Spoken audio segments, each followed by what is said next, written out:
Transitive and intransitive verbs.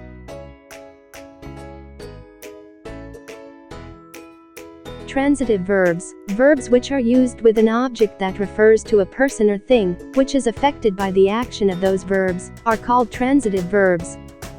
I admire your courage. We need to maintain product quality.